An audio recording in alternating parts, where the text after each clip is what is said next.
Hi everybody, it's David Fleming here from the Toronto Realty Group, and welcome back to this week's Pick 5.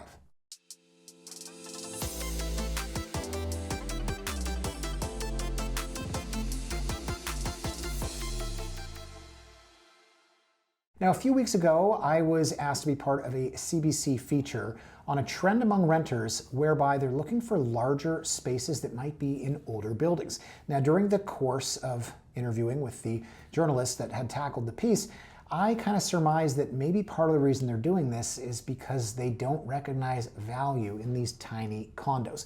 Now, years ago, and I'm going back to ancient history, like when I bought my first condo in 2005, I bought 575 square feet, which at the time was actually very small. In today's pre-construction condo market, they don't build 575 square foot one-bedrooms condos anymore. They're building condos that are 400 square feet, condos that are 300 square feet, and if you can believe it, and I'm going to show you one today, condos that are under 300 square feet. I've never sold those. I never would. I don't know who wants to live in them. Apparently not a lot of folks, as was the theme of that CBC piece. So during that piece, which we actually filmed in this room, they did a shot with the camera over my shoulder looking at some of these ridiculous floor plans, and me and the journalist were saying, how can anyone live in this space? So today I figured let's take a look at Bachelor condos, but I want to look at condos that are larger, Bachelor condos that are 400 or 450 or 470 square feet. We want to take a look at whether or not the floor plans are livable, but more importantly, in the context of today's market, I also want to cast a light on how they're being shown. Folks, just because we're in a down market doesn't mean it's time to cut corners and costs. I'm seeing listing agents and sellers decide, I can't afford to do this the way we did it in 2022, so let's take photos on an iPhone. Let's not stage it. Let's take photos that are the wrong size, the wrong shape, or as you'll see in the case of some of these, that just really don't belong in the listing. So forgive me in advance, there's going to be a little bit of cynicism in today's video. But first, I want to draw your attention to this. This is a unit 115 Blue Jays Way, which is a relatively new building. As you can see, it's a 0-bed, 1-bath. And circle this, please, 303 square feet. No one wants to live in 303 square feet. And this is a long, long story, folks, but I've been writing on Toronto Realty Blog for many years about how the reason we shrank condos is because developers realized investors are buying in pre-con, they're financing the projects, and investors want an absolute price that doesn't really move. Say around $400,000, $500,000. As prices went up, developers had to shrink the size of the unit to keep that purchase price in line. Now I'll do you one better, folks. This is a unit at 252 Church, 3707. This is 293 square feet. Now priced at $390,000, that's $1,331 per square foot. That's absolutely wild. Now I want to show you 5 condos, as I mentioned, that are, well, at least a little bit better in terms of the space and the layouts. So this is 170 Sumach Street. So this building was finished in 2014. I'll take you to the map. It's in Regent Park. Now, growing up in Toronto, the word Regent Park, that was synonymous with, well, you know, some bad activity. Regent Park was revitalized in the early 2010s, and by revitalized, I mean that they tore down all the derelict old buildings and built new condos. So some people like it, some people still shy away from it. I think it's a great price point. There's great infrastructure in the area, and the units are nice. And here you've got, for $395,000, a 410 square foot unit. Now, the price per square foot here, guys, is $963. So say what you want about the market. Once upon a time, this might have sold closer to $500,000. I'm not here today to say whether or not this thing is priced well or not. I'm here to talk about the functionality. Now, I also wanted to talk about the listings. So let's do this. Photo of the outside, photo of the outside, photo of the outside, photo of the outside, photo of the front, photo of the front, photo of the front, photo of the lobby, photo of the lobby, photo of the lobby. I mean, guys, like, I don't know, maybe I'm just not creative, but I don't think we needed all of that. So it's funny because sometimes, you know, you've got a small condo, and to make it look larger, you'll include more photos. But if you had a 410 square foot unit and you've got 45 photos, I think you're duplicating a lot. So here you've got a shot of the hallway. We're going to see a lot of that today. Now let's get inside the unit. So 410 square feet. How much of it's hallway? Well, we've got a little jog here, fine. We've got a door, and then we've got what I think is going to be a long galley kitchen. And this is really important because when you're looking at Bachelor condos, there is no bedroom. Your bathroom's always going to be the same size because you can't really shrink a toilet, right? Well, I hope not, or a shower. So bathrooms usually don't change in size. And here we've got that long galley kitchen. So if you're going to have a dining table, it will be in what is effectively a hallway kitchen. And then you would hope that you open up to a large living space that can accommodate a Murphy bed. So here you can see you have a couch facing another couch. This is essentially your Murphy bed. What I would probably do is have a wall unit here, built-in bed. Guys, this is it. This is your condo. This is your living space. And this is 410 square feet. So think to the 293 square foot unit, and I could regale you with bad floor plans and photos. I'm not going to do that today. But just imagine, for those of you watching this saying, I can't believe someone's going to live in this space, imagine what it would be like in 293 square feet. So can you get a bed, whether a Murphy bed or whether an actual bed, say next to a teeny little couch, a TV? I'm going to typecast and say if they're young people, do they have a big television set, as it was called? Set is plural. What was that of? Television set. Or are they all just, watching on their iPads or their laptops these days? Nobody has cable anymore. So here's another angle, and you can start to see, this is a mirror, of course. This is your long galley kitchen. And then around here, we're wasting, or say underutilizing, a little bit of space in that hallway. So from a 410 square foot unit, I think that this is like, it's a B floor plan. I don't love that hallway at the front, but it's not a fail or not close to it. And the kitchen's usually the highlight of a lot of these units, as we see so many photos. It's almost overkill. I'm gonna go through them quickly just to give you an idea, as I said, from a marketing standpoint. And like, guys, this is your storage. So this is your washer dryer, but that's it. When you're in a bachelor condo, you don't have a walk-in closet in your bedroom, let alone a closet, let alone a room to put a dresser. So that's it. You've got to really figure out how to downsize your entire life. So here's where I get it. You're trying to put a lot of photos in, but man, it's a lot. It's sort of that I have nothing to lose. I might as well jam this listing with photos of everything. There's a grand piano, and I'm not averse to this. Listen, I would put photos of all of these amenities. It was just the 3 photos of the exterior of the building, the 3 photos of the entranceway. And then, just to show you, because I do like these buildings, there's great amenities, as you can see here. Look at this. Look at this, right? There's a massive rec center. There's a huge aquatic center. And that, to me, was what they did really well when they revitalized Regent Park, was they put in that infrastructure. So I like that listing. In terms of price, this is the first time this has been listed, but I am going to show you with the next few listings how some of these things have been up for a while. So let's take a look now at 251 Jarvis 4807. Now this is the corner of Jarvis and Dundas, and we'll go to the map here, as you can see. So when I was living downtown, every Sunday when I went to play golf, I would, darn it, pull over right here and get my Tim Hortons coffee. There was a riffraff there. Man, it was a dodgy corner. I once was filming on this corner back when I had an old flip cam. It was really cool. It was a camera and you plugged it into USB. It was before phones had cameras on them, video that is. And I was taking a video of what was going to be development at that corner, and this crazy guy came over my shoulder and basically started saying, like, I'm going to kill you. And it was kind of neat because it was in the video. So it kind of worked with, no, you're scared? It was fine. Nothing really happened. But I was talking about revitalization of the area and how some of the riffraff would be done away with when condos are built, as a guy was threatening to kill me over my shoulder. So that's the introduction to this condo. But my point is, this area has changed a lot. It's probably not my favorite intersection, but a big difference. If you said Jarvis and Dundas 15 years ago, very big difference. And in fact, if you have friends or family, parents, grandparents, that don't know the area has changed, they would probably think that someone's going to, be over your shoulder threatening you like I was. So this is a 449 square foot unit. It's priced at $395. This is $879 a square. So now we're under $900 a square, but still we want to see, what does this unit look like? 48th floor. I'd hope we'd have a nice view, I would think. And this is a building that has really great amenities as well. First thing I notice is not a lot of wasted space at the onset, because as I mentioned, I hate when you've got a long hallway or a long lead-in. You can Google bad floor plans. You'll probably find a blog that I've written a long time ago, but that really kills the flow. So you can see here, perfect. You walk in, boom, there's your bathroom over there. There's where you hang up your stuff.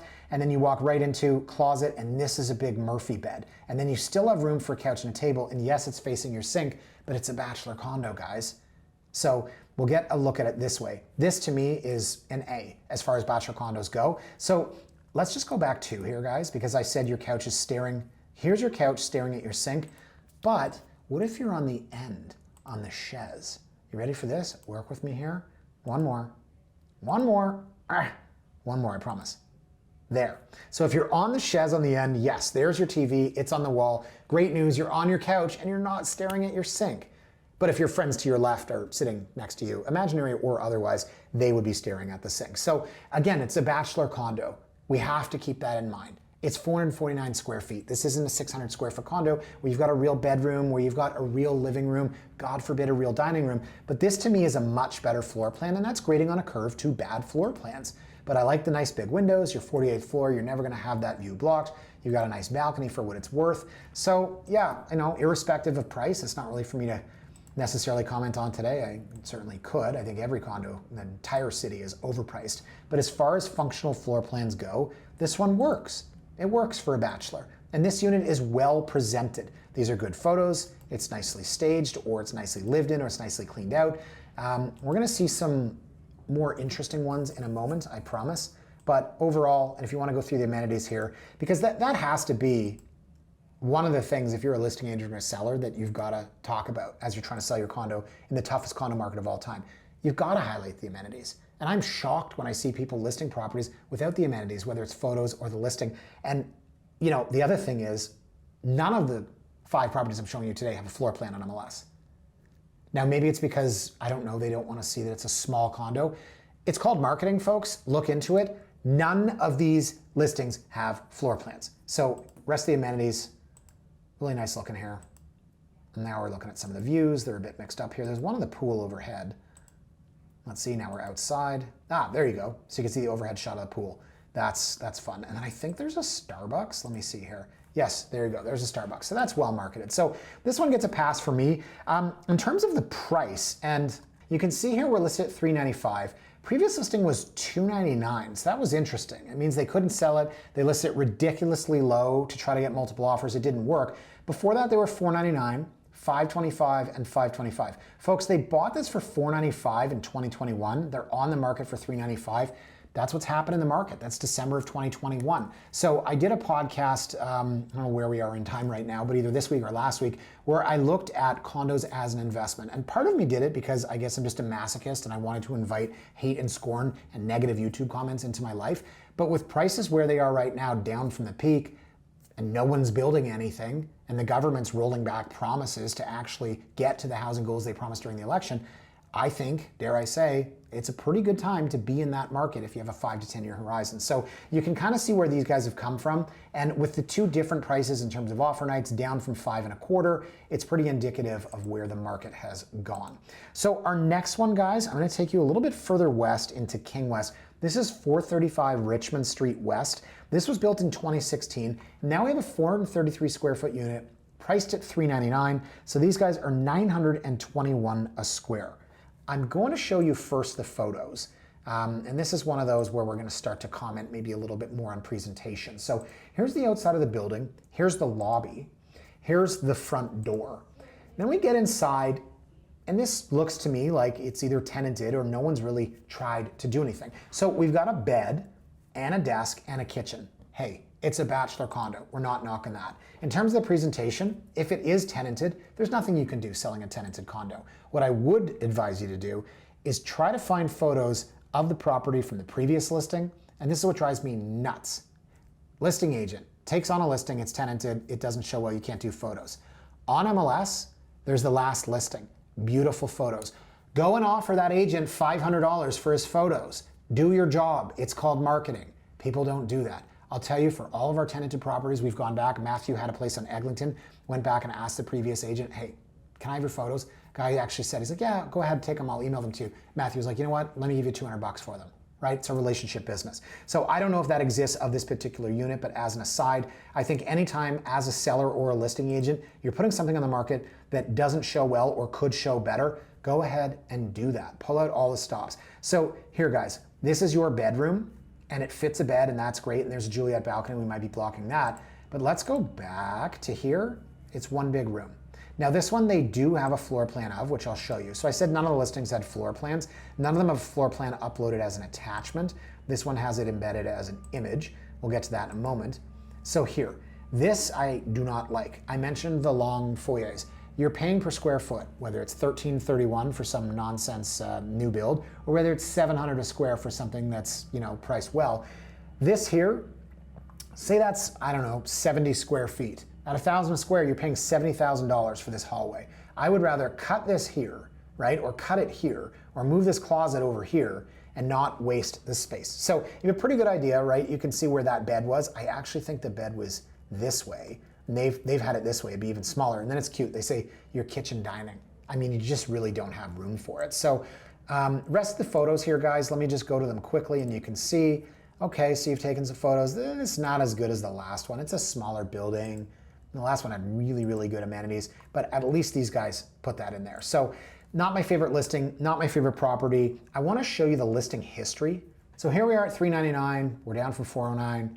We're down from $439. We're down from $549 and $549. Before that, it was $500 and $500 and $550. So listen, this was in 2020. So the market kind of went up here and then they listed it. So this is April of 2022. They're at $549. It's not uncommon. It's called chasing the market. Here's an analogy for you. If you like football, you'll notice when you're watching, and if you're at eye level, the quarterback doesn't throw to the receiver. The quarterback throws to where the receiver is going. Because if the quarterback throws to the receiver, by the time the ball gets there, it's behind him because the guy is moving. In a market that's going down, you have to price to where the market's going. If condos in your building are selling for $500,000 and you price for $520,000, you're missing the market. When you finally come up for air, you say, okay, I'll go to 500. Now it's at 480. This is an example of where these folks coulda, woulda, shoulda, and they didn't. And now they're at 399. So it's tough out there, and I make no bones about that, but I'm also sympathetic because we don't have a crystal ball. So the next one here, guys, this is 318 Richmond Street West. Let's go to the map just to say we did. I didn't do that on the last one. So in terms of, King West, and this is on Richmond, but we call it King West, King is the be-all and end-all. It's the best spot. It's usually, I'd say, from Spadina onward, our favorite area. This was what we called the entertainment district when I was younger. All the nightclubs. Joker, Envy, what else can I think of? Fez Boutique. Industry?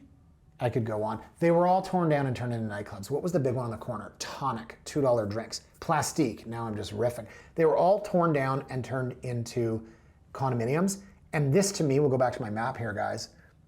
This to me was kind of the nexus of what was the entertainment district and now has become Condoville.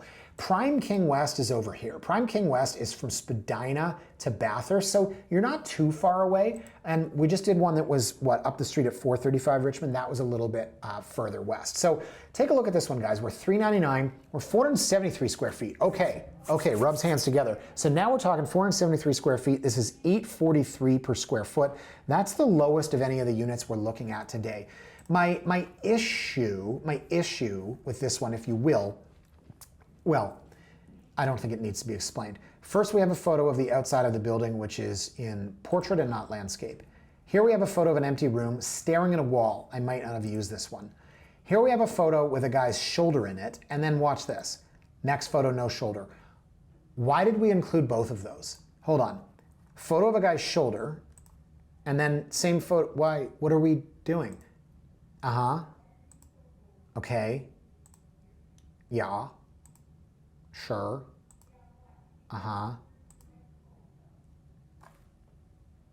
What in the world? Guys, the stakes are so high in this market. You want to sell your condo, you can't just throw it up. Throw it up on MLS.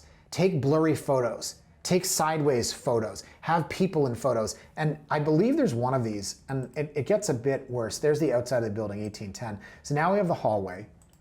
Now we have the hallway. Now we have the elevator. I guess they're just marketing there's an elevator, right? Like you don't have to walk up a fire escape or something. Now we're back outside, and here we go. So now we're back in here, and this one here, this is the photo you don't show. There are two guys on the balcony outside, right? The bros, they're hanging. Bros be hanging. This is not how you sell this unit. It's one thing to show that you look into a fishbowl, which is to say that there's somebody right across the way.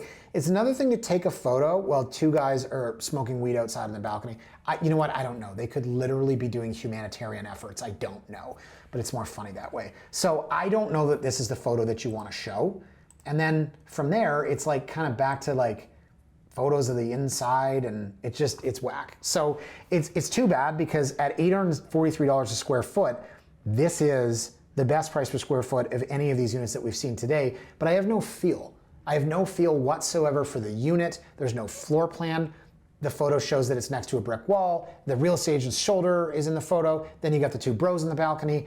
I don't understand. I don't know why I'm doing all this with my hands. I'm trying to feel my way through this. We take such pride in what we do with our listings. Units like this, we just sold a place that's 348 square feet on Fleet Street. We painted it. We staged it. We had professional photos. We had a virtual tour for a 348 square foot unit. You know what the virtual tour was? At the end, yeah. You know what we did? We took a picture of an IKEA PAX wardrobe and we printed it and we put it on the wall with measurements and with a QR code to see how much it was and where you could get it. And that helped sell the condo because everyone came in and was like, where do I put my stuff and things? Oh, right here. So it was also staged, obviously. They could picture themselves in there and real photos and real virtual tour. But point is, guys, I just don't understand what folks are doing out there in this market. So last comment about this, $399. How high were they priced? $499. $499 in May of 2024. So our last one here, guys, I can't believe we're wrapping up. This is 21 Iceboat Terrace, Unit 822. This building was built in 2013. Now, we have a 450 square foot unit. We're $399.9. That's $888.67. And just in case you think no one's buying these units, see this right here? SC sold conditionally. So I'm going to hazard a guess that this is a better floor plan because it was built in 2013. I love to typecast, and so I'm going to say that anything built in 2025 has an awful floor plan. So here's the floor plan. Thank you for putting that up there. You have a big, see this, it just says sleep, here's kitchen dining. This is going to be kind of hard to work with, and we'll see that in a moment when you have a building that looks great from the outside, you know, with these rounded windows, but, you know, on the inside, it's hard to find furniture that's like that. And then this is your big, you know, sleep area, if you will. I believe this one, yeah, nice photos here in the lobby. I believe this is the one I saw where they had Photoshopped some things, and they did a good job, but it's kind of obvious that they'd Photoshopped it. Okay, here, so this might be virtually staged. Here's what I meant by it's really tough to work with this sort of curved, right, radius over here, but you've got your couch and your table, you've got your dining chairs, and I just wonder if this is virtual staging. Here you've got against the wall, you've got, that doesn't make sense because here you've got your couch, and then there you've got your desk. Now TREB rules say, and no one's following them clearly, TREB rules say that for every virtual photo, virtual staged photo, you must have the identical photo unstaged. So these guys would be in trouble. So here, see this? This is airbrushed. I don't know what was here. Maybe there was a TV standing here, but it's really tough, and kudos to TREB for putting this rule in. We're not trying to mislead consumers, but if you're going to virtually stage a condo, that's one thing. Is that misleading? Well, are these to scale? But if you're going to virtually stage a condo and then do it in a way where you have one photo where you've got a desk and chairs and a dining room table, and then a next photo where like it doesn't fit in that space, TREB rules dictate you have to have a photo like this completely the same as a photo like this that's staged. Does that make sense? They have not done that, and here's where I can see the airbrushing. Now, having said that, I like this layout. Is that fair, right? I'm just commenting on TREB rules. I like this layout. It's a good space there for like a real bed, which you don't get in most bachelor condos. And while that kitchen layout was really finicky with all the different virtual staging they did, I do think you can get a couch in there. I think you can get your TV in there, 450 square feet. And now we got more photos of the, oh my God, can we go back? Okay, that's inside the unit, okay? Photo of the door, photo of the hall, photo of the other side of the hall, more photo of the hall, elevators. What is with people? Now we have amenities photos. Okay. Ooh, I don't know that. I would use, ooh, I have the same ping pong table. Do you know I bought a ping pong table when I had the big terrace on George Street? Outside. Do you know what the lightest piece of sporting goods equipment is on planet Earth? A ping pong ball. I set it up, I went out, I spent a fortune. It was so much money at the time. I got my real Kettler ping pong table. I was like, all right, guys, ready? You serve, and the ball just, like the wind has to be at 0.00 kilometers per hour. And my little brother at the time, I was so disappointed, and he could tell. He was like, come on, man, let's keep going. He was such a sport, but literally, you would hit it one way and it wouldn't even go over the net because it would just blow back in your face. On the other side, you would hit it and it would just fly 100 feet away. Outdoor ping pong tables do not work. But I have that ping pong table. It's in my basement now. I never use it because I have children. The children, they take up a lot of the time. Now this is a dog wash, but I've always thought it would be cool, okay? I'm getting weird here because it's the end of the day. I'm gonna be a little silly. I always thought it would be kind of funny if like your buddy Jed was in there and you were washing him when people came into the dog wash? No, not funny at all. I just look at this scene right here and it's like, it's crazy. Like, can you imagine 1981 in a downtown condo on George or Frederick, a dog wash? My goodness, my wife's grandmother right now is laughing at us. She's, in my day, we didn't have dog walkers and stuff like that. So I don't know what accent that was. So the dog wash, it's a staple, guys, of new Toronto condos because so many people that live in condos downtown have dogs. But I did think it'd be funny if you were washing your buddy Jed in there. So there's the pool. There's the dog, back to the dog wash. There you go. Can't you just see your buddy, no, sitting in there? Anybody with kids remembers. You remember when your kid was really young and you'd wash them in the laundry room sink. Okay, there you go. Coin laundry for those who need it. Racquetball, crushing weights in the gym. There's really good amenities in here. There are, definitely. Little yoga studio. I don't know what's happening here. No weights allowed in the aerobics dance room. And there you go. That's kind of neat, right? I remember when that was airlifted via crane. That would be pretty anxiety driven. Well, that is it. Wow, we got through those quickly. There's not a lot to go through because they're very small condos, but the point today was, and the takeaway I would hope for you guys is, all bachelor condos are not equal. 293 square feet, yuck, unlivable, awful. No one wants to live in that. Those were only made by developers to sell in pre-construction to international investors who bought pieces of paper without ever even setting foot in the country. But there are a lot of decent layouts. And having said that, there's a bit of smoke and mirrors, there's some virtual staging, there's some things you've got a question mark, and then there are the photos. There's the listing, the marketing, or the lack thereof. I am absolutely shocked by what is going into the presentation of some of these listings. There's some pretty good real estate out there, and prices are continuing to decline in the condo market. It's an opportunity for those that want to get into a price point that did not exist before. But my goodness, if you are picking through bachelor condos right now, it's absolutely wild from one condo to the next. So folks, that is it for me for this week. Thank you so much for watching. As always, if you'd like to get Pick 5 emailed to you directly, go ahead to torontorealtyblog.com, click on Pick 5 and sign up. We usually release on Thursday or Friday, and you'll have it sent directly to your inbox. Thank you for watching. As always, have a fantastic weekend, and we'll see you next week. Bye for now.